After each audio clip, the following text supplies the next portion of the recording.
Debajo de Jerusalén no duerme la piedra, duerme una pregunta. Imagina esto. Caminas por una calle donde millones han rezado, llorado, peleado y jurado que allí empezó o terminará el mundo. Arriba, cúpulas, campanas, llamados a la oración, murallas doradas por la tarde. Abajo, oscuridad, humedad, pasos contenidos, roca cortada por manos que ya son polvo. Y lo inquietante no es que haya túneles.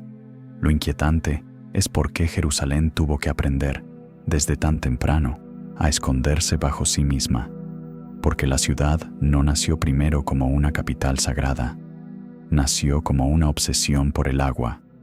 Los rastros más antiguos del asentamiento se concentran al sureste del actual Monte del Templo, junto al manantial de Gijón. Allí, la arqueología halló fortificaciones enormes sobre la fuente que literalmente hicieron posible la vida urbana. Y esto importa porque el primer secreto subterráneo de Jerusalén no fue un tesoro ni un arca perdida, fue la supervivencia. Quien controlaba el agua controlaba la ciudad, la memoria y con el tiempo, la fe. Eso cambia por completo la manera de mirar el subsuelo.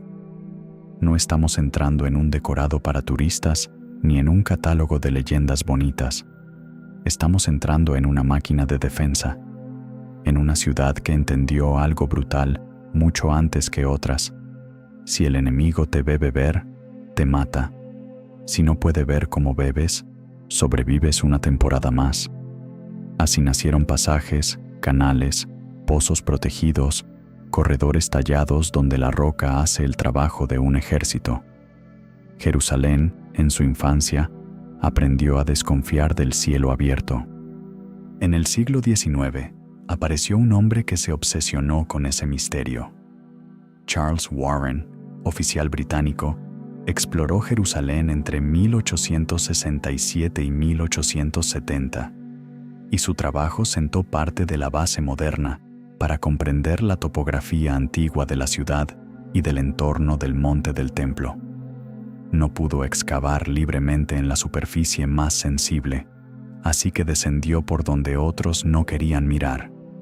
Pozos, huecos, cavidades, galerías. Y esto importa porque muchas de las grandes preguntas sobre Jerusalén no se respondieron mirando fachadas, sino metiéndose bajo ellas. Fue entonces cuando emergió uno de los nombres más famosos del inframundo de Jerusalén, el llamado Pozo de Warren. Durante mucho tiempo, se creyó que aquel eje vertical era el corazón del sistema por el que los habitantes antiguos extraían agua en caso de asedio. La idea era perfecta: una ciudad invisible bebiendo en secreto desde las entrañas de la colina. Pero la arqueología posterior complicó la historia.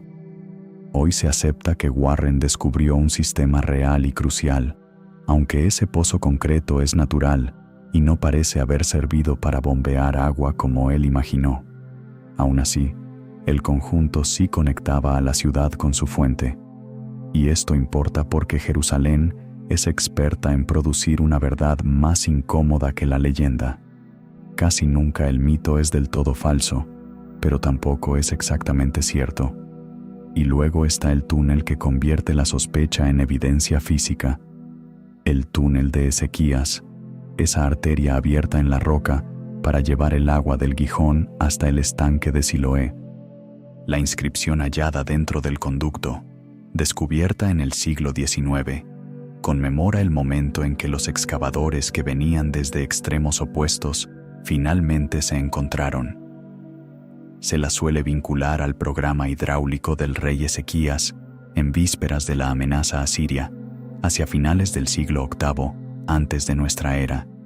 Y esto importa, porque aquí el subsuelo deja de ser rumor y se vuelve documento. La piedra misma cuenta que Jerusalén fue perforada con intención, cálculo y miedo. Piensa en la escena: hombres picando a oscuras, escuchando golpes lejanos a través de la roca, corrigiendo rumbo sin satélites, sin láser, sin planos modernos. Un error y 2 túneles paralelos que nunca se encuentran, pero se encontraron. Ese detalle casi técnico es, en realidad, profundamente inquietante, porque demuestra que bajo Jerusalén no trabajaban improvisados, sino ingenieros del peligro, gente que entendía que una ciudad santa, si quiere sobrevivir, a veces tiene que comportarse como un animal herido, esconder la garganta, y no acaba allí. Bajo la antigua calle principal de la Jerusalén del Segundo Templo, corre otro secreto, menos noble y quizás más humano, un gran canal de drenaje. Más de 700 metros de su recorrido han sido identificados, y las excavaciones recientes siguen revelando objetos atrapados allí desde los últimos días de la ciudad antes de la destrucción romana. Lámparas enteras con restos de hollín, semillas, fragmentos de vajilla, monedas de la revuelta e incluso una espada romana hallada en ese contexto. Los arqueólogos creen que los rebeldes judíos usaron el canal como escondite mientras la ciudad colapsaba en el año 70. Y esto importa porque el subsuelo no solo guardó infraestructuras, guardó el pánico final de una civilización acorralada. Aquí la historia se vuelve casi insoportable. Arriba, incendios, derrumbes, soldados, gritos. Abajo, hombres respirando en el barro, apretando una lámpara para no delatarse, escuchando las botas sobre la piedra que tenían encima. Jerusalén entera convertida en 2 ciudades simultáneas, la que muere a la luz del día y la que se aferra a la sombra. ¿Te das cuenta de la fuerza de esta imagen? Cada vez que alguien habla de los subterráneos de Jerusalén como si fueran pura fantasía, conviene recordar que algunos de esos pasadizos fueron, literalmente, la última dirección de los vencidos. Y aún así, cuando uno pronuncia Jerusalén subterránea, casi siempre hay una idea que eclipsa a todas las demás. Lo que hay bajo el monte del templo o la explanada de las mezquitas, según quien nombre el lugar. Ahí el suelo deja de ser solo arqueología y se convierte en dinamita espiritual. El monte fue el emplazamiento de los templos judíos y desde el siglo VII alberga la cúpula de la roca y la mezquita de Al-Aqsa. Desde 1967 es uno de los puntos más sensibles del conflicto árabe-israelí, y cualquier obra en torno a sus entrañas se lee no solo como una intervención técnica, sino como una declaración de soberanía, memoria y destino. Y esto importa porque en Jerusalén excavar nunca es solo excavar, es tocar el nervio de varias religiones a la vez. Por eso el misterio crece justo donde la pala se frena. Lo prohibido alimenta teorías con una facilidad obscena. Si no puedes abrir un lugar, alguien jura que allí está el Arca de la Alianza. Si no puedes comprobar un corredor, alguien asegura que comunica con cámaras selladas por sacerdotes antes de la llegada de Babilonia. Si no puedes bajar a cierto vacío, otro dirá que esconde los archivos del primer templo, los tesoros del segundo, o una entrada a algo mucho más antiguo que Israel, el cristianismo o el islam. Y la tragedia es que, en un sitio así, la ausencia de prueba no mata la imaginación, la multiplica. A finales del siglo XIX, y después otra vez en épocas posteriores, se exploraron túneles junto al muro occidental. Lo que hoy ve la mayoría de los visitantes es apenas una fracción de la estructura visible del muro. El resto continúa bajo edificios y niveles acumulados por siglos. En la zona de Wilson's Arch, la Autoridad de Antigüedades de Israel documentó restos que van desde época asmonea hasta periodos mameluco y otomano. Partes del gran puente hacia el monte, un canal de drenaje, estructuras romanas e incluso un reservorio posterior. Y esto importa porque demuestra que bajo el borde occidental del monte no hay un único túnel legendario, sino capas enteras de ciudades superpuestas, una apoyada sobre otra, como una doctrina sobre otra doctrina. Y aquí aparece una idea incómoda. El mayor secreto de Jerusalén quizá no sea un objeto, sino una estratigrafía. No una reliquia, sino una secuencia. Lo que asusta no es solo lo que podría hallarse, sino el orden en que aparecería. Un muro sobre un canal sobre una calle sobre un escombro sobre un santuario arrasado, un santuario sobre otro recuerdo todavía más antiguo. Si eso te suena abstracto, piensa en lo siguiente. Una ciudad puede mentir con sus monumentos, pero le cuesta mucho mentir con sus capas. Y luego, como si la superficie ya no bastara para contener tanta ansiedad, Jerusalén ofrece otra boca de piedra, la cueva de Sedequías, también llamada por muchos la cantera de Salomón. No está bajo el monte del templo, sino bajo buena parte del barrio musulmán de la ciudad vieja. Las excavaciones de la Autoridad de Antigüedades la describen como una cantera enorme, abierta en distintos periodos, cuya entrada se encuentra en la base rocosa que sirvió también de apoyo a la muralla otomana. Y esto importa porque recuerda algo esencial. La ciudad santa fue, antes de elevarse, una ciudad arrancada de su propia carne. Ese lugar tiene algo hipnótico, no por lo que sabemos, sino por la clase de imaginación que provoca. Allí abajo, la piedra ya no parece material de construcción, sino paisaje mental. La tradición la asoció con Salomón, con Sedequías, con fugas imposibles y rutas secretas. La historia comprobable es más sobria, pero no menos perturbadora. De esas entrañas salió parte de la materia prima con la que se levantó Jerusalén en distintas épocas. En otras palabras, la ciudad visible fue extraída de una ciudad invisible. Lo que veneras arriba nació de una herida abajo. Y aquí conviene hacer una pausa en medio de tanta épica. No, la arqueología seria no ha demostrado monstruos bajo Jerusalén. No ha sacado a la luz criaturas reptilianas, puertas dimensionales, ni maquinarias imposibles escondidas por una civilización extraterrestre. Pero sería un error creer que eso vuelve menos inquietante al subsuelo, porque la criatura más extraña de Jerusalén no tiene escamas ni colmillos. Es la memoria religiosa cuando queda atrapada en piedra. Es ese mecanismo por el cual un conducto de agua acaba siendo leído como una ruta de reyes, un reservorio como antesala del santuario, una cantera como vestigio de un tiempo casi mítico. Aún así, los seres enigmáticos están ahí, aunque de otro modo. Viven en los textos, en la iconografía, en la imaginación de quienes descienden.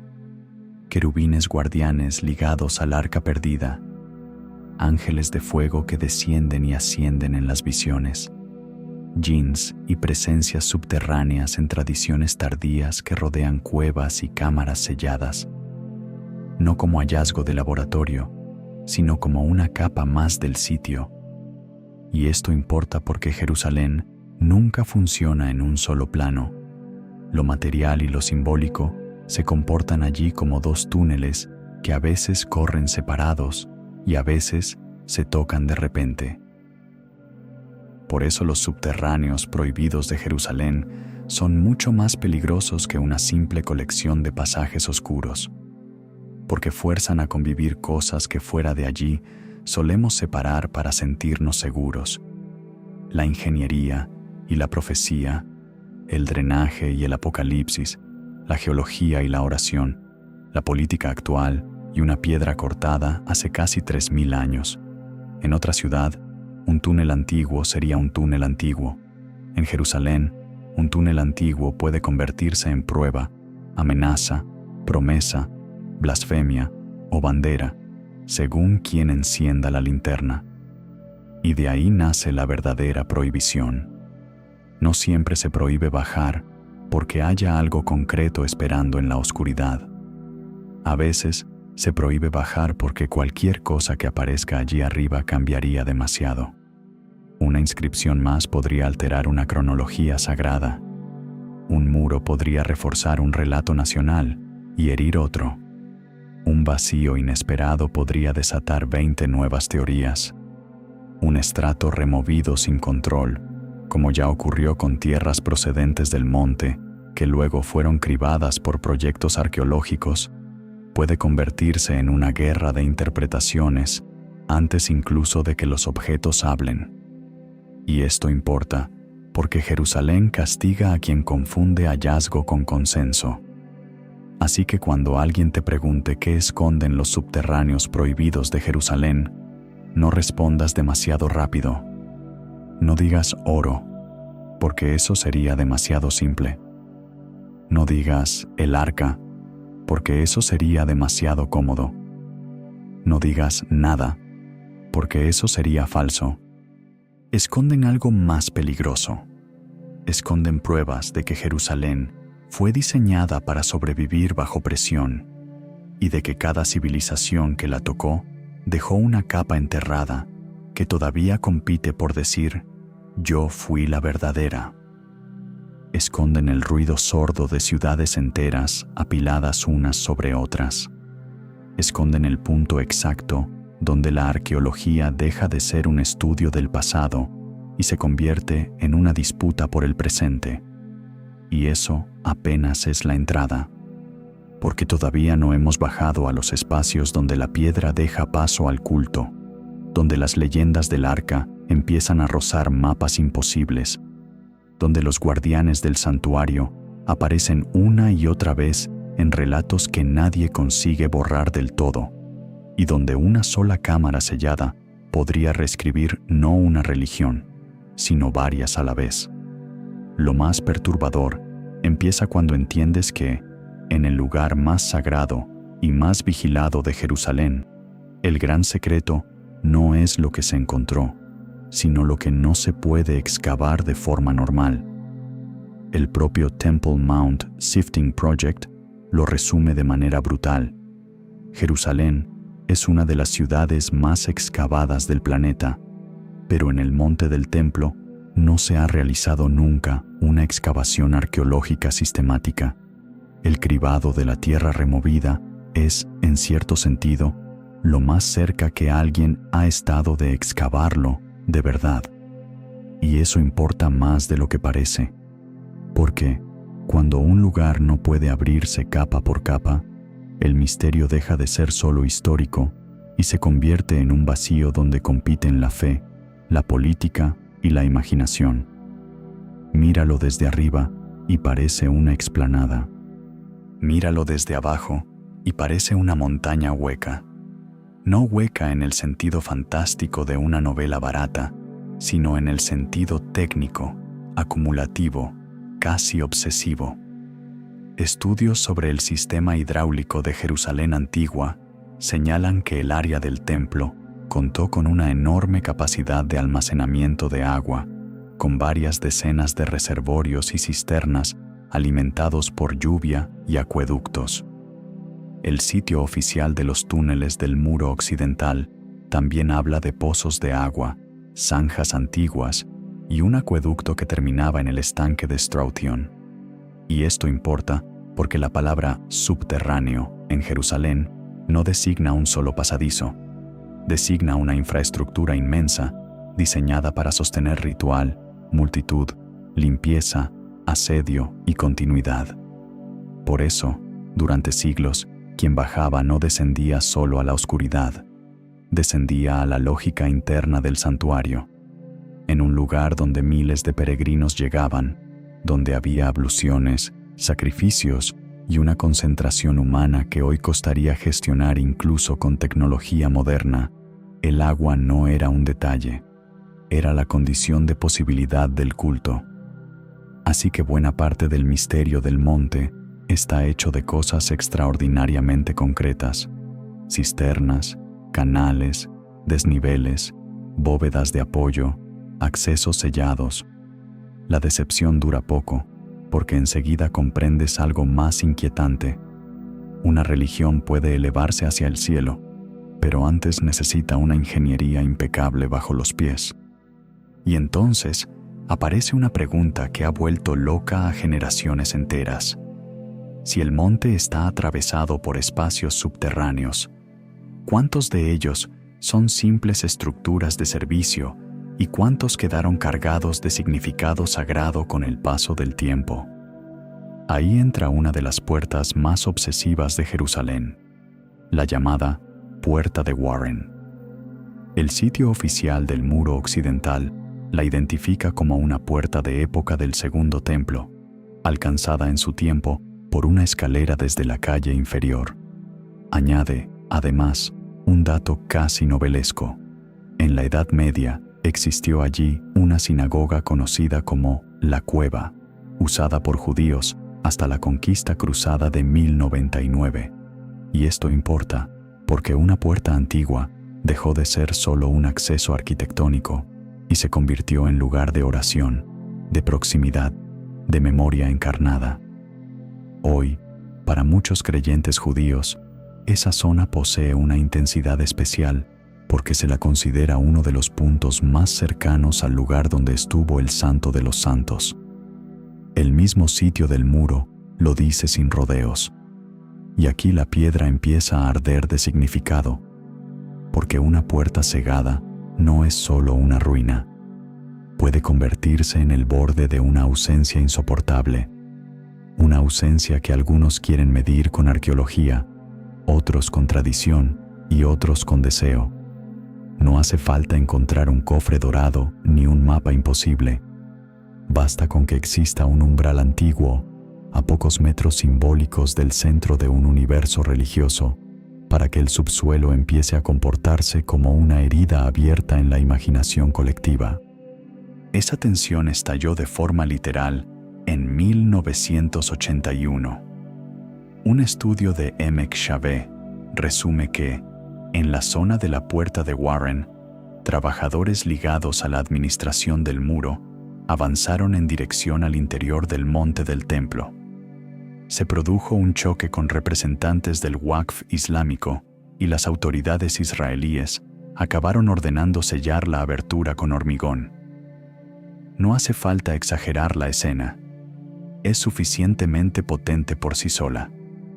Un conflicto subterráneo, bajo uno de los puntos más sensibles del planeta, no por una fortaleza militar ni por petróleo, sino por unos metros de piedra y por todo lo que esos metros podían significar.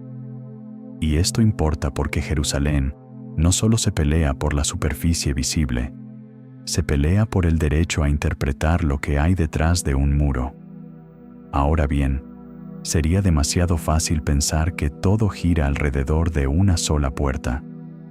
El borde occidental del monte es más complejo y más inquietante. Los túneles del muro occidental exponen la continuación subterránea del muro de contención, casi medio kilómetro de longitud total, de los cuales apenas unos 70 metros quedan a cielo abierto en la plaza visible. El resto discurre bajo edificios del barrio musulmán y a través de espacios donde se mezclan piedras herodianas gigantescas, arcos, mikvaot, canteras y conducciones de agua. Y esto importa porque lo que a simple vista parece una pared venerada es en realidad la fachada mínima de un sistema monumental mucho más grande, hundido en la ciudad viva. Las excavaciones publicadas por la Autoridad de Antigüedades de Israel en la zona de Wilson's Arch añaden otra capa a esta sensación. Allí se documentaron bóvedas, una cisterna reutilizada, muros de bloqueo posteriores y espacios situados incluso por debajo del llamado Secret Passage. Solo el nombre ya parece pedir una teoría conspirativa, pero lo interesante es lo contrario. El secreto existe porque la ciudad fue reformada, rellenada, cerrada y rehecha tantas veces que ciertos corredores dejaron de tener una función evidente y se convirtieron en cápsulas de tiempo. Cada muro de cierre, cada sala soterrada, cada vacío conservado bajo otro vacío, recuerda que Jerusalén no fue enterrando su pasado con cuidado, lo fue doblando y empujando hacia adentro para seguir viviendo encima. Y entonces llegamos al suelo que habla, aunque haya sido arrancado de su contexto. En 1999, durante obras vinculadas a la ampliación del espacio de oración subterráneo conocido como Al-Marwani, grandes cantidades de tierra fueron removidas del monte del templo y vertidas en distintos puntos, entre ellos el Valle del Cedrón. De esa pérdida nació después el Temple Mount Sifting Project, creado precisamente para salvar y estudiar la tierra desplazada sin supervisión arqueológica sistemática.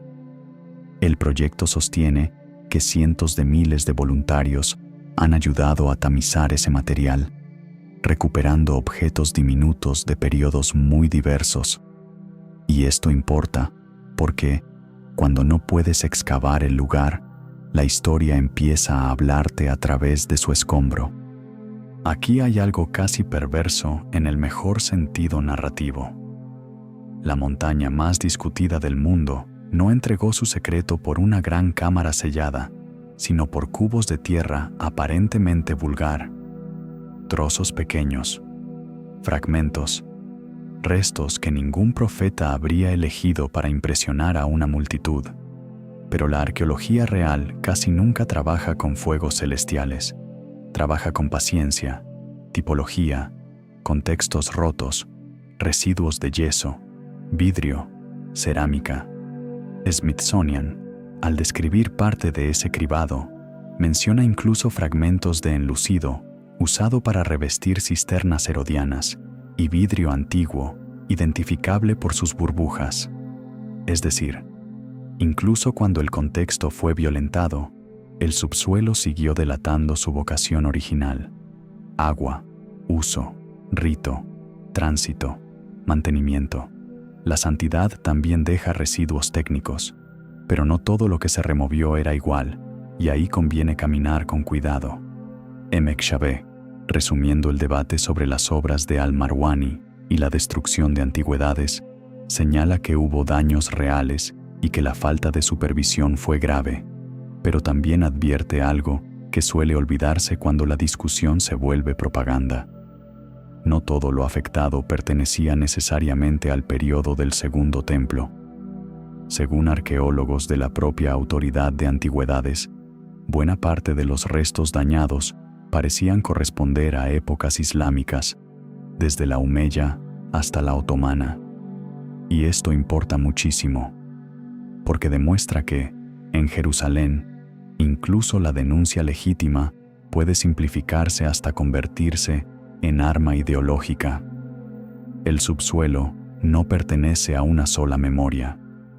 Está hecho de memorias superpuestas que se pisan entre sí. El espacio de Al-Marwani, de hecho, ya es por sí mismo una lección de ambigüedad. Bajo la esquina sudeste del recinto se extiende una gran sala abovedada, conocida durante siglos en tradición occidental como los establos de Salomón, nombre que suena majestuoso y casi bíblico, pero que no describe una función probada del período salomónico. En la práctica, se trata de un vasto espacio subterráneo reutilizado y resignificado a lo largo del tiempo, hoy integrado al conjunto de oración islámico. Y esto importa porque Jerusalén adora los nombres que arrastran prestigio antiguo, aunque la arqueología sea más prudente. A veces, una etiqueta no describe el lugar, lo hechiza. Ese es el mecanismo que también explica otra obsesión: la cueva bajo la roca, dentro de la cúpula de la roca, asociada en tradiciones posteriores al llamado Pozo de las Almas. La ubicación de la roca como centro de significados judíos e islámicos es indiscutible. La existencia de una pequeña cavidad bajo ella también forma parte de las descripciones del lugar. Lo que cambia es la interpretación. En tradiciones medievales, esa cavidad fue cargándose de ecos cósmicos, almas esperando el juicio, un centro del mundo, un punto donde la piedra toca el abismo. Históricamente, la cueva existe, Lo legendario empieza cuando se intenta decir qué comunica, a quién escucha o qué cubre realmente. Y esto importa porque el subsuelo de Jerusalén rara vez es solo geología. Muy rápido se convierte en teología materializada. Y aquí es donde el relato popular se descontrola. Porque, si hay una cavidad bajo la roca, entonces alguien imagina una cámara bajo la cavidad. Si existe una puerta sellada al oeste, alguien jura que conduce a los depósitos del templo. Si hay escalinatas herodianas cegadas en el sur, alguien dibuja en su mente rutas sacerdotales intactas, archivos escondidos, tesoros sacados a último momento antes de una invasión. Algunas de esas ideas nacen de textos antiguos, otras de conjeturas modernas y otras, seamos honestos, de una necesidad casi infantil de que Jerusalén guarde un secreto final. Pero la ciudad ya tiene uno, y quizás sea más feroz que cualquier reliquia. No nos deja distinguir con comodidad dónde termina la evidencia y dónde empieza el deseo. Observa las puertas meridionales, las llamadas Hulda Gates en la historiografía. Los restos arqueológicos muestran que esos accesos del período herodiano daban paso a rampas subterráneas abovedadas que conducían a la explanada superior, y excavaciones cerca de la Triple Gate han sacado a la luz espacios tallados y salas abovedadas asociadas al sistema monumental de entrada. Es decir, sí, hubo ascensos ceremoniales subterráneos. Sí, hubo corredores cubiertos por los que se ingresaba al recinto.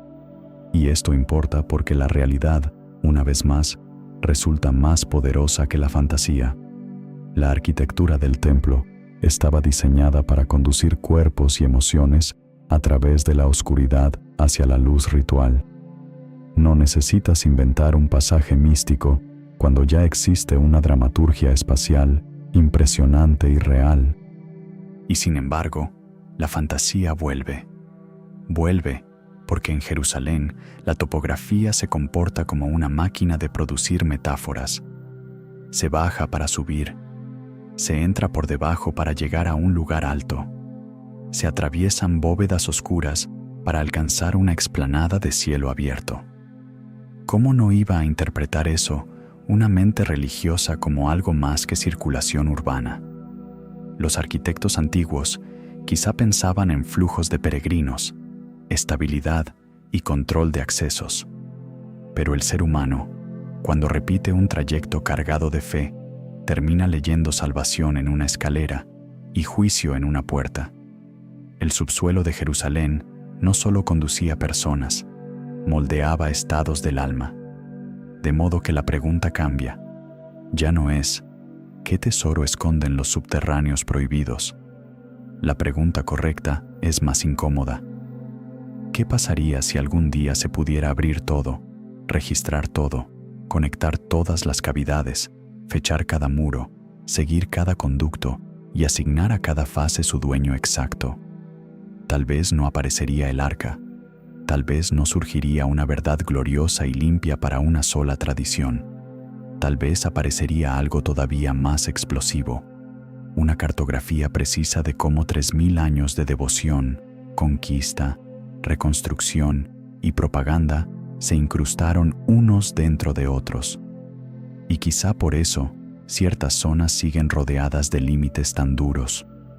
No porque alguien sepa con certeza que hay un objeto único esperando, sino porque nadie puede controlar del todo lo que significaría abrir esa memoria compactada. Hay ciudades que entierran a sus muertos. Jerusalén entierra argumentos. Cada bóveda, cada puerta cegada, cada cisterna revestida, cada escalera que ya no lleva a ninguna parte visible, conserva una discusión que no terminó. Debajo del santuario no solo duermen piedras antiguas, duermen versiones rivales del mundo. Y a veces sospecho que eso es lo que vuelve tan inquietante a sus subterráneos. No que escondan un monstruo, sino que contienen una verdad insoportable, que la historia sagrada, cuando se excava de cerca, casi nunca aparece como una línea recta, aparece como un laberinto.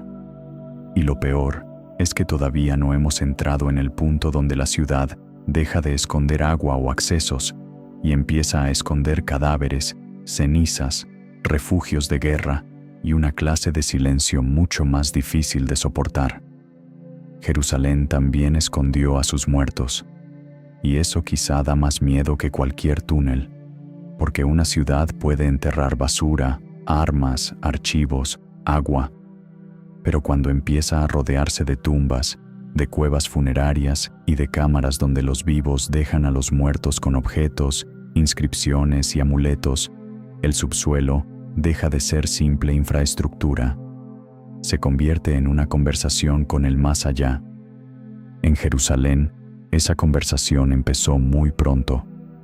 Fuentes oficiales sobre los enterramientos de la ciudad antigua señalan que cientos de tumbas fueron talladas en las laderas que rodeaban la urbe, sobre todo en el Monte de los Olivos y el Monte Scopus, mientras que el Valle de Cedrón fue uno de los principales espacios funerarios tanto para la Jerusalén del primer templo como para la del segundo. Y esto importa porque la ciudad santa no solo estaba protegida por murallas, también estaba cercada por su propia necrópolis.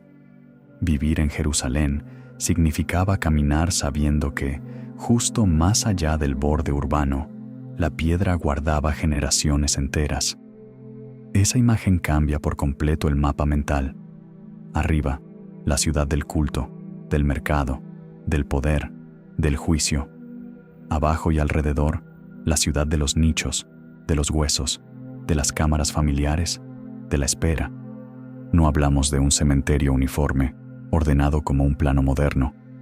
Hablamos de cuevas, escalinatas talladas, coquim, osarios, monumentos funerarios que con el tiempo fueron rebautizados, reutilizados y malentendidos.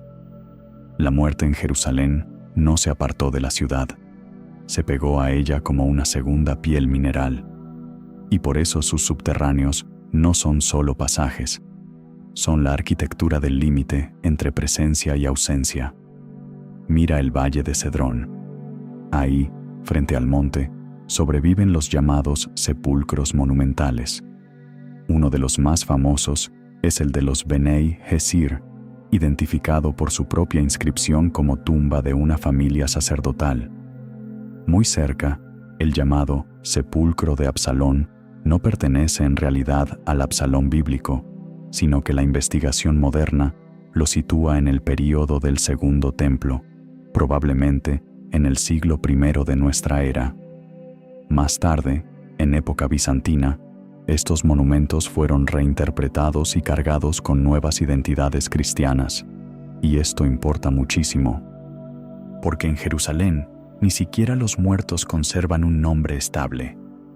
Cada época les pone otro, los adopta, los corrige o los convierte en escenario de su propia memoria sagrada. Eso ya da una pista terrible sobre cómo funciona el subsuelo de la ciudad. La piedra no solo conserva cuerpos, conserva disputas de significado. Un monumento funerario puede empezar como tumba sacerdotal y terminar como recuerdo de personajes bíblicos o evangélicos. Una cueva puede ser primero cámara familiar, después refugio de monjes y mucho más tarde parada para peregrinos. Los muertos, allí, no descansan en silencio. Siguen siendo utilizados por la historia, siguen siendo reclutados por las tradiciones, siguen siendo invocados para demostrar que una comunidad llegó antes que otra, rezó más cerca que otra, sufrió más que otra. ¿Qué otra ciudad obliga a sus esqueletos a seguir participando en el debate? Y entonces llegas a un punto donde Jerusalén deja de parecer una ciudad con tumbas y empieza a parecer una ciudad escrita desde las tumbas. Hablo de Ketef Hinnom, en la ladera suroccidental, sobre el valle de Hinnom. Allí, en una tumba del período del primer templo, se halló un depósito funerario bajo una de las cámaras con más de 1000 objetos. Vasijas pequeñas, puntas de flecha, piezas de metal, vidrio, joyería y 2 minúsculos rollos de plata enrollados durante siglos, como si quisieran evitar que alguien leyera demasiado pronto su secreto.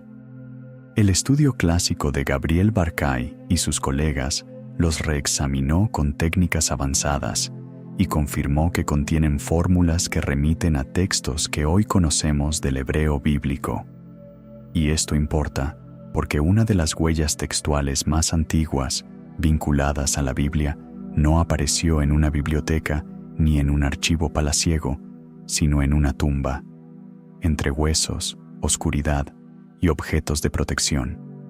Detente un segundo en esa escena. No es una imagen decorativa, es demoledora. Los primeros ecos escritos de una bendición que aún hoy se recita no estaban esperando sobre un altar resplandeciente. Estaban enrollados en plata, escondidos en la intimidad funeraria, junto a los muertos. Una noticia reciente sobre Gabriel Barkay recordaba precisamente eso. Los amuletos de Ketef Hinnom, descubiertos en 1979, siguen siendo el ejemplo más antiguo conocido de texto bíblico conservado. Pero incluso más importante que su antigüedad es su función. No eran literatura para leer tranquilamente, eran amuletos, palabras para proteger, palabras para llevar encima, palabras contra el mal. Y ahí Jerusalén se vuelve más extraña todavía, porque esos subterráneos no escondían solo cadáveres, escondían fórmulas activas. En uno de los amuletos, la investigación ha destacado la invocación a Yahvé como protector y reprensor del mal. No es la voz fría de un archivo, es la voz angustiada de una humanidad que intenta cerrar el paso a algo hostil. ¿Te das cuenta de lo inquietante? Bajo la Jerusalén visible, entre cámaras funerarias, no solo se depositaban restos, también se almacenaba miedo convertido en metal, fe doblada y enrollada para llevarla sobre el cuerpo, como si la muerte y el peligro ya estuvieran demasiado cerca. Y luego está el valle de Hinnom mismo, cuyo nombre acabó transformándose en Gehenna. Británica recuerda que Gehenna, en la imaginación judía y cristiana posterior, se convirtió en una imagen del castigo de los malvados, a partir de un valle real al sur y oeste de Jerusalén. Y esto importa no por el detalle doctrinal, sino por la mutación simbólica. Un paisaje físico, una hondonada concreta junto a la ciudad, terminó convirtiéndose en palabra para nombrar el horror final. Es como si Jerusalén no se conformara con enterrar a sus muertos, necesitara también darle a Occidente una geografía para el espanto. Ahora baja un poco más, hacia Akeldama, en la zona donde se encuentran los valles del Cedrón y del Hinnom. Allí, durante obras viarias de 1989, aparecieron 3 grandes tumbas del período del Segundo Templo. La publicación oficial de la Autoridad de Antigüedades de Israel explica que contenían un conjunto rico e intacto de hallazgos: cerámica, vidrio, joyas, un sarcófago y numerosos osarios, algunos inscritos, además de evidencia de reutilización en época romana y bizantina. Y esto importa porque demuestra que el inframundo funerario de Jerusalén no fue una periferia improvisada. Fue un mundo complejo, acomodado, familiar, con rituales definidos y con continuidad a través de los siglos. Akeldama ya suena oscuro incluso antes de excavarla. Campo de sangre. El nombre empuja a la imaginación a hacer piruetas. Pero lo más desasosegante, una vez más, no es la leyenda suelta, sino la evidencia concreta. Los arqueólogos que entraron allí hablaron de complejos subterráneos que parecían haber permanecido ocultos durante siglos, con objetos aún dispersos sobre el suelo, como si el tiempo hubiera salido un momento y se hubiera olvidado de volver. Esa sensación de entrar en una habitación que nadie ha respirado durante muchísimo tiempo es, quizás, el verdadero terror arqueológico. Comprender que bajo tus pies no hay ruinas abstractas, sino espacios donde una familia lloró de verdad, cerró una cámara de verdad y se marchó creyendo que ese cierre sería definitivo. Pero aquel dama todavía guardaba algo peor. En la llamada tumba del sudario, investigada por un equipo interdisciplinar y publicada en una revista científica, aparecieron restos textiles de un sudario, un mechón de cabello y restos óseos en un lóculus sellado con yeso.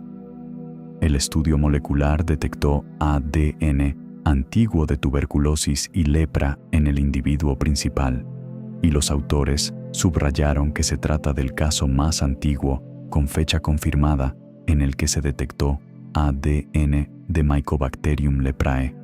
Y esto importa porque el subsuelo de Jerusalén no solo guarda memoria religiosa o monumental, guarda enfermedad, guarda cuerpos aislados, sellados y apartados incluso dentro del reino de los muertos. Esta parte de la historia es casi insoportable si la piensas demasiado. Un hombre envuelto, aislado en su nicho, portador de dos enfermedades que en la antigüedad cargaban un peso físico y social brutal. Un entierro raro, un cierre cuidadoso, un silencio de casi 2000 años, y luego, de repente, la ciencia moderna entra en esa penumbra y descubre que la piedra había conservado algo más que huesos, había conservado el rastro molecular del sufrimiento. Ya no estamos ante la épica de reyes y templos, estamos ante una verdad mucho más íntima y más cruel. Jerusalén enterró también a sus impuros, a sus enfermos, a los que quizá inspiraban compasión y miedo al mismo tiempo. Y fíjate en el giro. Mucha gente busca en Jerusalén el objeto definitivo, el arca, el tesoro, la reliquia perfecta. Pero a veces lo que aparece es un sudario parcial y la huella genética de una infección. Y eso, narrativamente, es más potente, porque te recuerda que el pasado auténtico no siempre entrega coronas. A veces entrega patologías, fibras, polvo humano.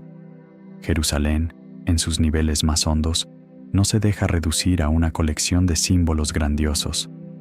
También es una ciudad de carne que enfermó, de familias que enterraron a los suyos y de espacios cerrados para contener contagio, dolor o vergüenza.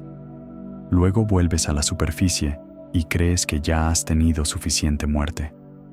Pero Jerusalén no te deja salir tan fácil, porque bajo el barrio judío, en la llamada Casa Quemada, apareció otra forma de subterráneo, el de la catástrofe congelada. Los informes arqueológicos recuerdan que esta residencia del final del período del Segundo Templo fue hallada sellada bajo el derrumbe y la conflagración de la destrucción de Jerusalén en el año 70 de nuestra era. Otra descripción clásica de la excavación subraya las vigas chamuscadas, la mampostería quemada y las capas de ceniza espesa. Y esto importa porque aquí ya no estamos ante muerte ritual ni entierro familiar, sino ante la violencia histórica entrando en una casa y dejándola atrapada, como una fotografía de incendio bajo tierra. Hay algo escalofriante en una tumba, sí, pero una casa quemada quizá da más miedo todavía. La tumba fue preparada para recibir a la muerte. La casa no. La casa estaba hecha para cocinar, discutir, dormir, guardar objetos, vivir una jornada normal. Y de pronto, termina sellada por fuego y colapso, convertida en cápsula de desastre. Jerusalén conserva ambas cosas bajo sus calles, la muerte esperada y la muerte que irrumpe sin permiso, la ceremonia y el asalto, el entierro y el incendio. ¿Cómo no iba a cargar esa ciudad una densidad casi insoportable?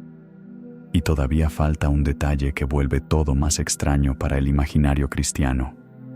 Bajo la iglesia del Santo Sepulcro, uno de los lugares más venerados del cristianismo, las investigaciones modernas documentaron restos de una antigua cantera de piedra caliza y varias tumbas excavadas en roca. National Geographic resumió que esos hallazgos son una evidencia importante de que la zona era un cementerio judío situado fuera de las murallas en tiempos de Jesús. Otra investigación sobre la restauración del edículo advirtió además que el santuario actual descansa sobre una base inestable, con escombros, mortero degradado, túneles y canales. Y esto importa porque uno de los centros luminosos de la cristiandad mundial se sostiene, literalmente, sobre vacíos antiguos, cámaras funerarias y una geología trabajada y retrabajada durante siglos. Aquí, Jerusalén vuelve a ser uno de sus trucos favoritos. Toma una cantera abandonada, una necrópolis periférica y una serie de tumbas de roca. Luego la historia religiosa entra, reconoce un punto de memoria sagrada, construye encima, destruye, reconstruye, vuelve a venerar. Al final, lo que parecía subsuelo marginal se convierte en centro del mundo para millones de personas.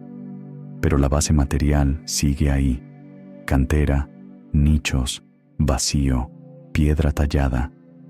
Una vez más, el cielo de Jerusalén se apoya en su inframundo. Y esa es quizá la idea más perturbadora de todas en este tramo del viaje. En Jerusalén, los lugares más santos no siempre nacen donde uno esperaría encontrar pureza intacta. Nacen a menudo sobre zonas de extracción, de enterramiento, de destrucción o de reutilización. Como si la ciudad hubiera aprendido que lo sagrado no aparece lejos de la muerte, sino pegado a ella.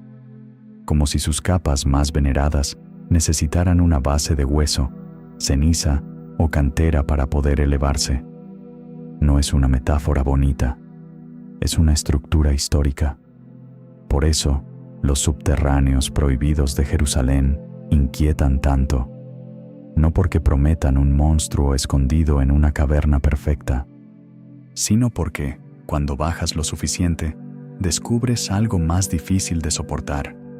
La ciudad fue construyendo su santidad sobre depósitos de miedo, muerte, protección y memoria traumática.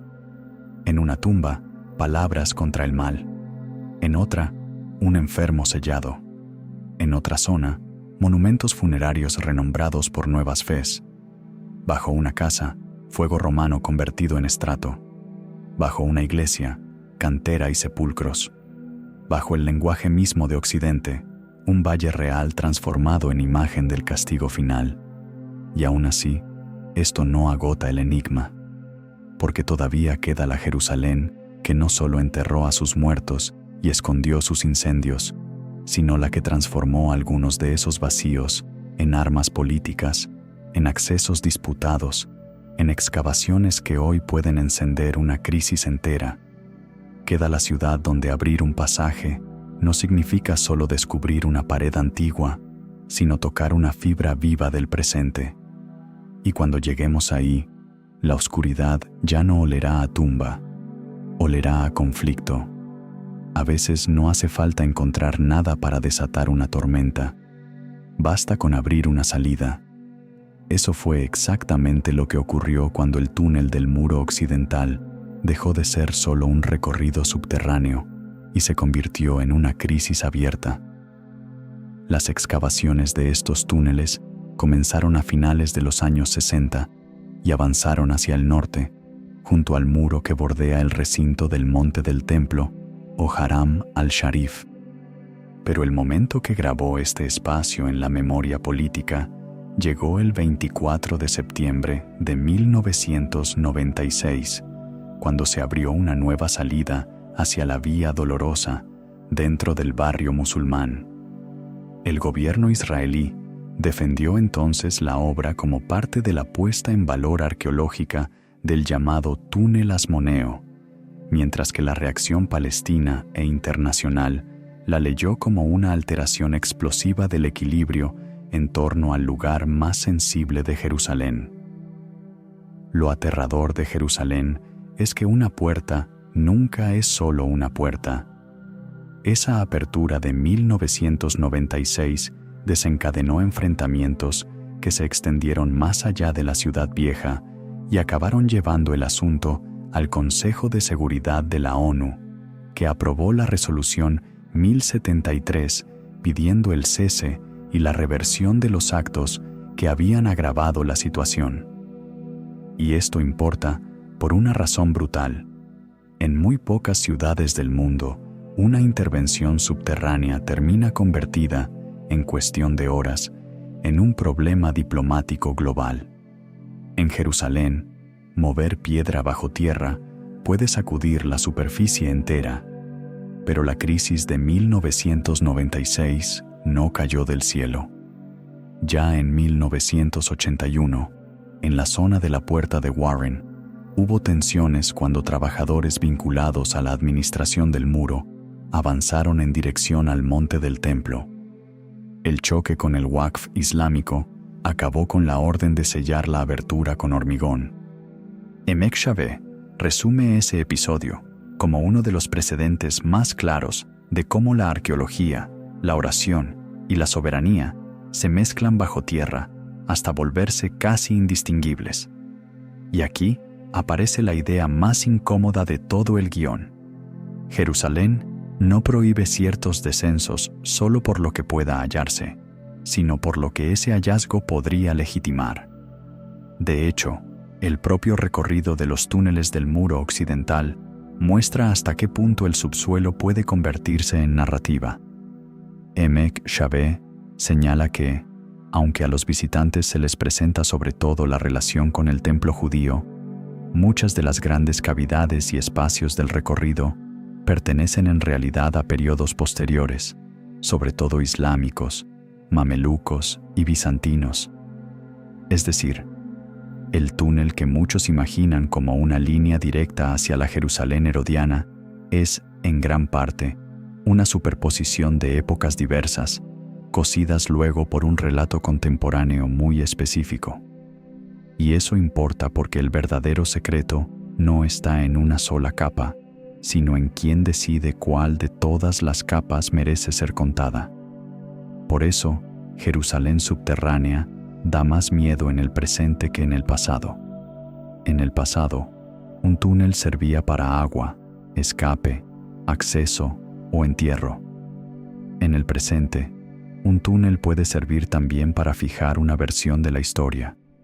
Y cuando esa versión toca el borde del monte del templo, ya no estamos solo ante arqueología, estamos ante identidad, administración del espacio sagrado, derechos de acceso, memoria nacional y religión convertida en topografía. No es una exageración literaria. El propio informe de Emek Shaveh describe los túneles del muro occidental como el proyecto arqueológico turístico más extenso de la ciudad vieja y subraya su peso en la afirmación de una narrativa religiosa judía en torno al recinto. Ahora bien, si quieres ver cómo el subsuelo pasa de ser memoria a convertirse en herramienta política contemporánea, hay que bajar un poco más al sur, hacia Silwan y la llamada Ciudad de David. Allí, el trazado de la antigua calle de peregrinación, conectado con el estanque de Siloé y el área del templo, ha sido excavado durante años bajo una ciudad viva. El propio sitio de la Ciudad de David afirma que se trata de un proyecto emblemático de la Autoridad de Antigüedades de Israel, que la calle mide aproximadamente 600 metros y que fue abierta al público como recorrido completo a comienzos de 2026. Y esto importa porque el visitante actual no solo camina por una calle antigua, camina por una decisión moderna sobre qué Jerusalén debe ser mostrada y desde dónde debe ser mirada. Hay algo casi teatral en ese trayecto. Desciendes al estanque, avanzas por una vía antigua, pasas junto a drenajes, piedra de época romana temprana, restos de comercio, rastros de destrucción del tiempo de la Gran Revuelta, y terminas emergiendo cerca de la zona monumental del sur de la ciudad vieja. El sitio promocional lo vende como una experiencia intacta, una calle abandonada de forma abrupta, y conservada durante casi 2000 años. Y sí, esa preservación es arqueológicamente impresionante. Pero la pregunta incómoda vuelve sola. ¿Qué significa convertir un corredor bajo un barrio palestino contemporáneo en una experiencia nacional, espiritual y turística de primer orden? Esa pregunta no la plantean solo activistas palestinos. En 2019, cuando funcionarios estadounidenses participaron en la inauguración de una sección de esa ruta, medios y grupos críticos describieron el proyecto como una excavación controvertida bajo Silwan.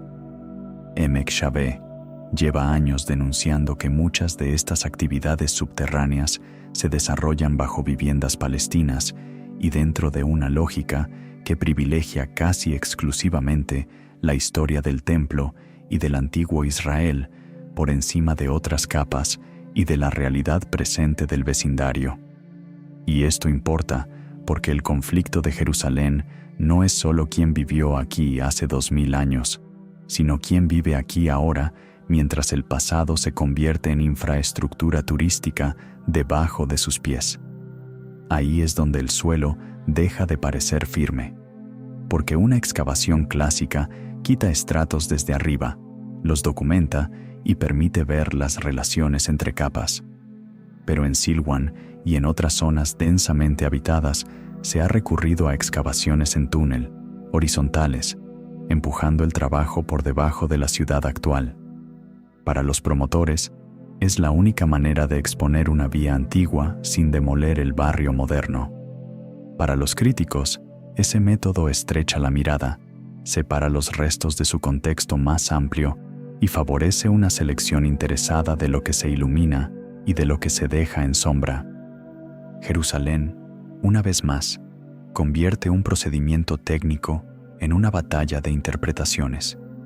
Y mientras todo eso ocurre, la ciudad vieja de Jerusalén y sus murallas siguen inscritas por la UNESCO en la lista del Patrimonio Mundial en Peligro. La organización ha mantenido durante años su preocupación por el estado de conservación del lugar y por las tensiones en torno a obras, excavaciones y transformaciones del entorno. Este dato parece administrativo, casi aburrido, pero en realidad es una alarma histórica permanente. Una de las concentraciones de memoria más intensas del planeta sigue siendo al mismo tiempo uno de los paisajes patrimoniales más vulnerables y más politizados del mundo.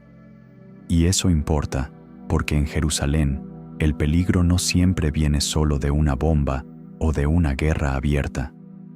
A veces viene de una narrativa que excava demasiado profundo en una sola dirección. Por eso, los subterráneos prohibidos de Jerusalén no esconden únicamente reliquias, cámaras selladas o rutas antiguas. Esconden una verdad todavía más inquietante, que debajo de la ciudad hay una red de piedras que no solo conserva el pasado, sino que sigue interviniendo en el presente. Un drenaje puede convertirse en prueba del colapso del año 70. Una puerta cegada puede convertirse en borde de una promesa mesiánica. Una calle enterrada puede convertirse en emblema nacional. Una cavidad bajo el monte puede encender rumores capaces de mover multitudes.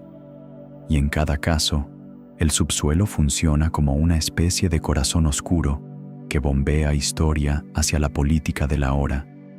Lo más fascinante es que, cuanto más se excava Jerusalén, menos se parece a una respuesta definitiva y más se parece a una advertencia. No hay una sola ciudad ahí abajo. Hay muchas. La de los canteros que arrancaron piedra, la de los ingenieros que escondieron agua, la de los sacerdotes y peregrinos que ascendían por corredores cubiertos, la de los rebeldes que se arrastraron por drenajes para huir de Roma, la de las familias que sellaron tumbas, la de los creyentes que renombraron monumentos funerarios para hacerlos hablar en su idioma espiritual, la de los excavadores modernos que buscan contexto, y la de los gobiernos, fundaciones, instituciones religiosas y organismos internacionales que saben que un hallazgo en Jerusalén nunca es un simple hallazgo. Siempre es una frase dentro de una discusión que sigue abierta.